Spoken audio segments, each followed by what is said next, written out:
खबर मध्य प्रदेश से। जैसी नगर क्षेत्र में युवक की करंट लगने से मौत, शव को सड़क पर रखकर किया जाम।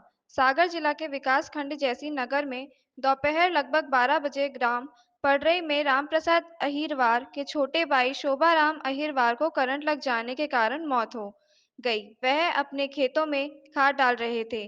वहीं लोगों का कहना है कि मौत होने के कारण विद्युत विभाग की लापरवाही है, जो कि लाइन केवल जमीन से 4 फीट ऊंची है, जिससे जिससे चलते ग्रामवासियों में आक्रोश था और उन्होंने शव सड़क पर जाम कर दिया। जाम के चलते सड़क पर वाहन की लंबी कतार लग गई।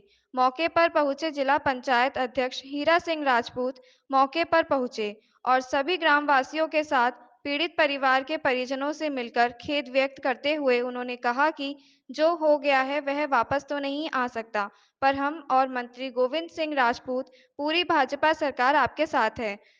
तब उन्होंने मृत शोभाराम के बेटे को नौकरी दिलाने का आश्वासन दिया।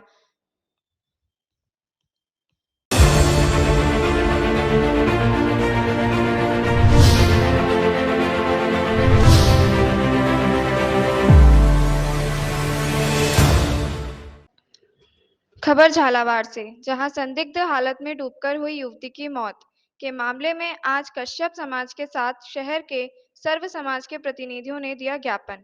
झालावाड़ शहर के गावंडी तालाब में गत दिनों संदिग्ध हालत में डूबकर हुई युवती की मौत के मामले में आज कश्यप समाज के साथ शहर के सर्व समाज के प्रतिनिधियों ने मिनी सचिवालय स्थित जिला कलेक्ट्रेट कार्यालय पहुंचकर एडीएम को जिला कलेक्टर के नाम ज्ञापन दिया और मृतक युवती लक्ष्मी कश्यप की संदिग्ध मृत्यु के मामले की निष्पक्ष जांच की मांग की।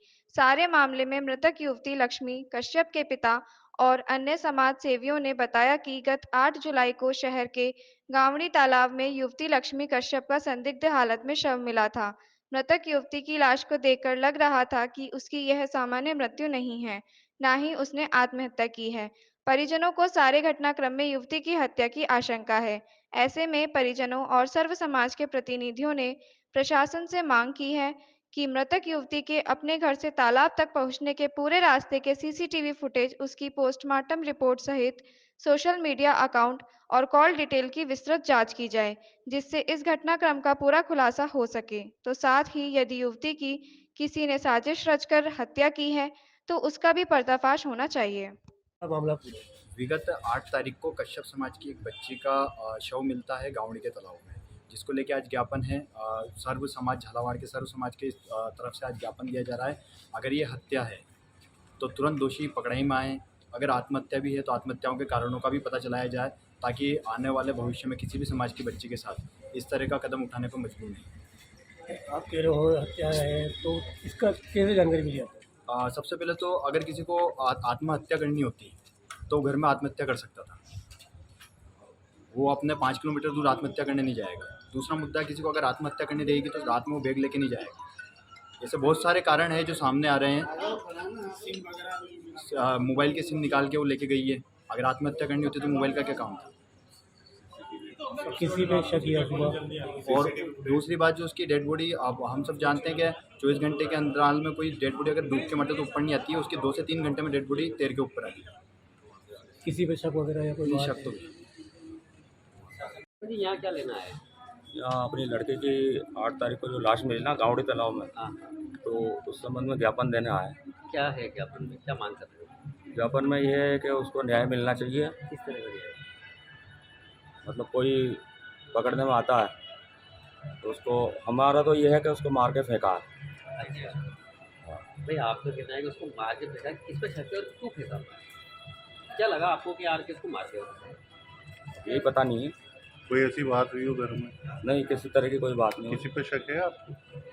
भाई आप जिस हिसाब से बात कर रहे हैं कि किस भाई मार आधार के पे फेंका कह है रहे हो तो कि उसको मारा है? तो वो झाग आ रहे हैं ना नाक और मुंह में से, पॉइजन दे के मार के फिर उसको पानी में फेंका। भाई जैसे वो बता रहे हैं कि 4 बजे करीब घर से निकली है वो, तो इसमें कुछ सीसीटीवी फुटेज आए हो, पुलिस ने इन्वेस्टिगेशन में बताया हो आपको कुछ? सीसीटीवी फुटेज तो अपने क्लियर तो यहाँ का आ रहा महामान्य चौराहे का। माँ पैदल जा रही है वहाँ, हाँ, घर से पैदल निकली थी अकेली, और वहाँ पर भी जो है ऐसी लग रही है वो जैसे तो कोई घर में भयंकर- कोई आपके कोई आपसी कलह वगैरह का कोई नहीं, आपको नहीं, नहीं। लगता है? आर्थिक स्थिति को लेकर भी थोड़ी परेशान थी, ऐसा बताया जा रहा है। वो मैं हूँ आर्थिक स्थिति में। अच्छा, जी, बाकी उसको एक चीज़ की कमी नहीं आने दी। छोटी से छोटी चीज़ की कमी नहीं आने दी। पढ़ाई में भी पैसा लगाया भरपूर। बीटेक किसी इंजीनियर। पर शक है क्या आपको जो आप शक नहीं है।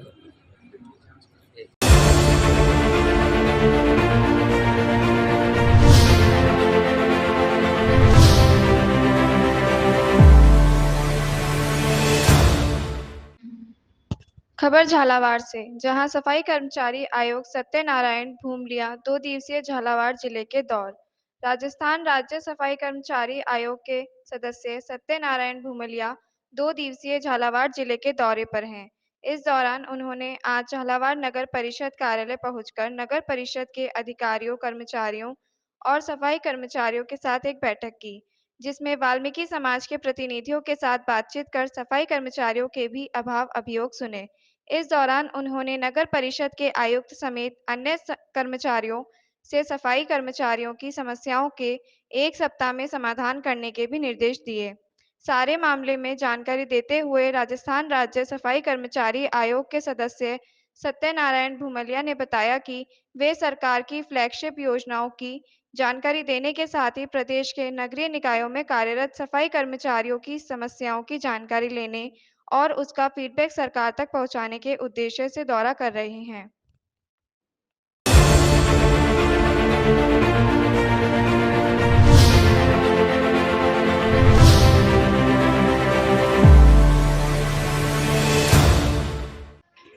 खबर हरियाणा से, जहां नौगावा हरियाणा बॉर्डर के सीमावर्ती गांव अंगोन में 2 कांवड़ियों को टेम्पो ने मारी टक्कर। पति पत्नी कांवड़ियों की हालत गंभीर। नौगावा हरियाणा बॉर्डर के सीमावर्ती गांव अंगोन में 2 कांवड़ियों को टेम्पो ने मारी टक्कर और टेम्पो चालक मौके से फरार हो गया। पति पत्नी गंभीर घायल। कांवड़ियों को अलवर से जयपुर रेफर कर दिया। मौके पर रामगढ़ क्षेत्र के हिंदू संगठन व कांवड़ियों ने रोड पर जाम लगा दिया। इसी दौरान हरियाणा पुलिस के एक अधिकारी ने एक कांवड़ियों को थप्पड़ जड़ दिया, जिसको लेकर मामला गरमाया हुआ है। हिंदू संगठन व कांवड़ियों की मांग है कि टेम्पो चालक की गिरफ्तारी व थप्पड़ मारने वाले अधिकारी को सस्पेंड किया जाए। दरअसल घायल पति पत्नी दोनों कांवड़िया रामगढ़ क्षेत्र के चोमा गांव के रहने वाले हैं। इसी को लेकर रामगढ़ क्षेत्र के भारी संख्या में हिंदू संगठन के लोग नौगावा हरियाणा बॉर्डर पहुंच रहे हैं। तनाव के माहौल को देखते हुए हरियाणा पुलिस के आलाकमान अधिकारी मौके पर पहुंच चुके हैं।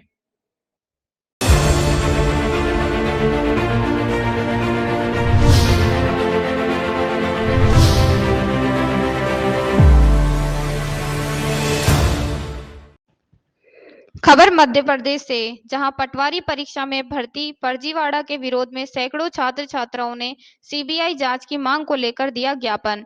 वे सरकार के विरोध में जमकर नारेबाजी भी की।